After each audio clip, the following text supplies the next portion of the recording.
अब हम देखते हैं धर्मशास्त्रों में जीरो का कंसेप्ट। ये सत्य है कि 700 एडी में अरब गणितज्ञ मोहम्मद इब्न मूसा अल ख्वारिज़मी वो कई सारे मैथमेटिकल इक्वेशंस पर काम करते थे जिसमें वो जीरो का इस्तेमाल करते थे। और 1200 में Italian mathematician Fibonacci, Leonardo Bonacci, Bigollo Pisano ने कुरान से एक शब्द उठाया सिफ्र, और उसी से ज़ेफिरिम या जीरो का इजाद हुआ। पर इसका मतलब ये नहीं कि ईसाइयों और मुसलमानों ने जीरो का इन्वेंशन किया है। इसका इन्वेंशन करने का उनमें सामर्थ्य ही नहीं था। ना ख्वारिज़मी ना ही फिबोनाची ने जीरो का इन्वेंशन किया था। इसका तो इन्वेंशन तो हिंदुओं ने किया था, वो भी ईसाइयों, ज्यूज और मुसलमानों से पहले। कई सारे सिविलाइजेशंस हुए हैं जैसे मिनोवंस, ग्रीक्स, पेलास्गियंस, वाइकिंग्स, ज़ोरोएस्ट्रियंस, फिनिशियंस, ज्यूज जिन्होंने जीरो इन्वेंट किया था। वैसे ही मायंस, एज़टेक्स, इनकाज ने भी जीरो का इन्वेंशन किया था अपने दम पर। चीनाज ने भी अपने ही दम पर अपने ही देश में जीरो का इन्वेंशन किया था। इजिप्शियंस ने भी किया था, अफ्रीकान्स ने भी किया था, सुमेरियंस, बेबीलोनियंस, अकादियंस, चैल्डियंस ने भी किया था। और ठीक वैसे ही भारतवर्ष के हिंदुओं ने भी अपने दम पर, अपने खुद के शोध पर उन्होंने जीरो का इन्वेंशन किया था बिना किसी विदेशी सहायता के। इनफैक्ट ग्वालियर फोर्ट ही वो इकलौता जगह है जहां पूरे विश्व का सबसे पुराना शून्य या जीरो का इंस्क्रिप्शन, पत्थर में इंस्क्रिप्शन है। वहां पर एक चट्टान है, चट्टान में ही एक मंदिर उन्होंने खोद कर बनाया जिस 880 एडी में वालिया भट्ट के सन और नागर भट्ट के पोते यानी अल्लाह नगर ब्राह्मण ने चतुर्भुज मंदिर बनाया ग्वालियर गढ़ में। और उसी में एक पत्थर पर एक लिखा हुआ एक सूचना है जिसमें ये लिखा हुआ है कि प्राचीन काल में चतुर्भुज विष्णु टेम्पल के लिए वहाँ के एक बहुत पुराने शहर और उसके वासियों ने कुछ दान किया था, और उसके बारे में संस्कृत भाषा में और देवनागरी में वो चीज़ पत्थर पर अंकित है। तो उसमें ये कहा गया है कि कम से कम 207 इंटू 187 हस्त का ज़मीन, एक मालाओं को दान दिया था उस मंदिर में। तो इन सब चीज़ों का क्वांटिफिकेशन करते समय जीरो का इस्तेमाल किया गया है। उस पत्थर पे जीरो अंकित है, शून्य अंकित है। ये जीरो अंकित किया गया था 876 या 880 एडी में चतुर्भुज विष्णु नारायण मंदिर ग्वालियर गढ़ में। देखिए यहाँ पे ये जीरो दिखाई दे रहा है, आपको अच्छे से दिखाई दे इसलिए मैं उसको गोलाई में, आपको लाल गोलाई में दिखाता हूँ आपको। ये देखिए, ये है चतुर्भुज विष्णु मंदिर के वहां अंकित किया हुआ शून्य या जीरो, दुनिया का पहला इंस्क्राइब जीरो। ठीक वैसे ही भारत ही है वो देश जहां 1000 एडी का बशकल पांडुलिपि मिलता है जिसमें जीरो दर्ज है। यानी बशकल पांडुलिपि दुनिया का इकलौता ग्रंथ है जिसमें सबसे पहले जीरो लिखा गया था। कुछ लोग कहते हैं कि वो 100, 200, 300, 800, 900 एडी में हुआ था। अगर हम उसे मान ले 1000 एडी में भी वो लिखा गया था तो भी वो सबसे पुराना किताब है जिसमें जीरो है। ये देखिए यहाँ पर जीरो दर्शाया गया है। बशकल मैन्युस्क्रिप्ट में खास तौर से चंद्र बिंदु का भी इस्तेमाल है और शून्य का भी इस्तेमाल है। तो आप ये नहीं कह सकते कि शून्य नहीं है, वो तो चंद्र बिंदु है। नहीं,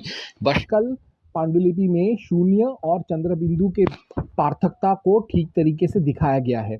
यानी अल जवाहिरी और फैबोचिनी से भी पहले हिंदू लोग जीरो का इस्तेमाल करते थे।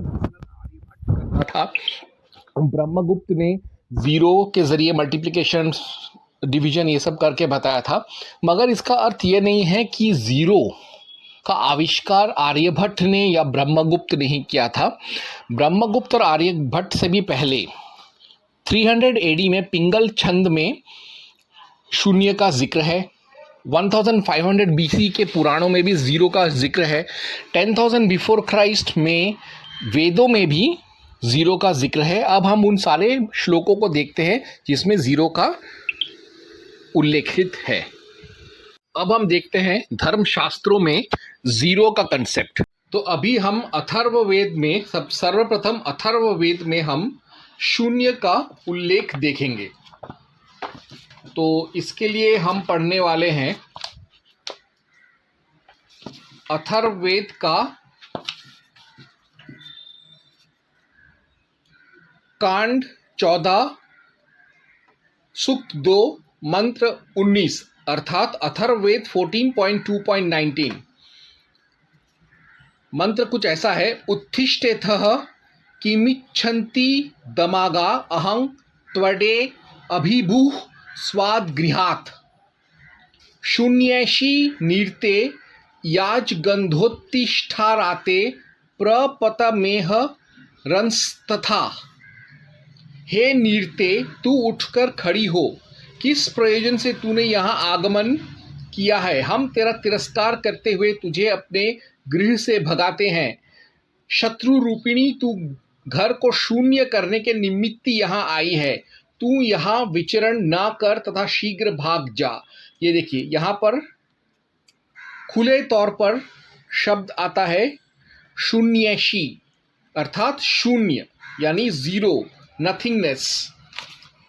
अभी इसी का हम अंग्रेजी अनुवाद भी देखेंगे ताकि हम निश्चिंत हो जाएं कि यह शून्य ही है, कि हम निश्चिंत हो जाएं कि जो विदेशी अनुवादक हैं उन्होंने भी अथर्ववेद 14.2.19 में शून्य को स्वीकार किया है। ये देखिए, यहाँ पर भी शून्यैषि है और इसका अंग्रेजी अनुवाद है, stand up from here desiring what have you if come hither I am yours overcomer O Ida out of my own house you that have come hither O perdition seeking the empty stand up o niggard fly forth rest not here।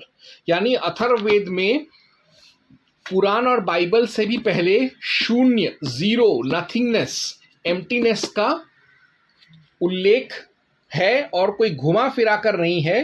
हूबहू सीधा सीधा शून्य का इसमें उल्लेख है मंत्र में। अब हम पढ़ते हैं भागवत महापुराण।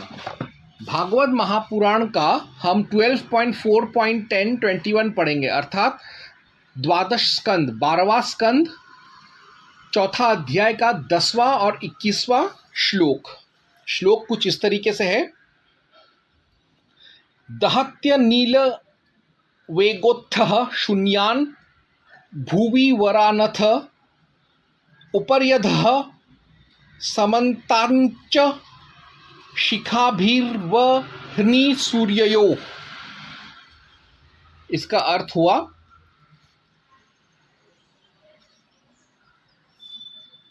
हाँ, इसका अर्थ यहाँ पर दिया हुआ है, वायु के वेग से वह और भी बढ़ जाती है और तल अतल आदि सातों नीचे के लोकों को भस्म कर देती हैं।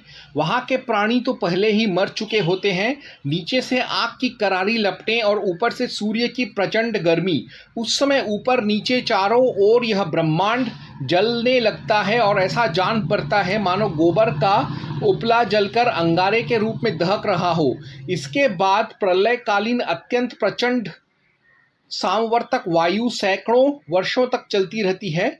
उस समय का आकाश धुएं और धूल से तो भरा ही रहता है। उसके बाद असंख्यों रंग बिरंगे बादल आकाश में मंडराने लगते हैं और बड़ी भयानकता से के साथ गरज गरज कर सैकड़ों वर्षों तक वर्षा करते रहते हैं। उस समय ब्रह्मांड के भीतर का सारा संसार एक समुद्र हो जाता है, सब कुछ जलमग्न हो जाता है।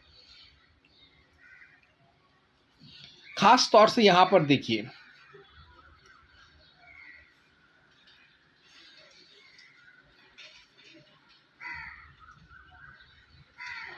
यहां पर शून्य लिखा हुआ है। खास तौर से यहां पर शून्यान लिखा हुआ है, यानी जीरो। पूरा ब्रह्मांड जब प्रलय हो जाता है तो शून्य हो जाता है, कुछ भी नहीं बचता। इसी शून्य को दूसरे श्लोक में शून्य कहा गया है। हम अभी 21वां श्लोक पढ़ेंगे।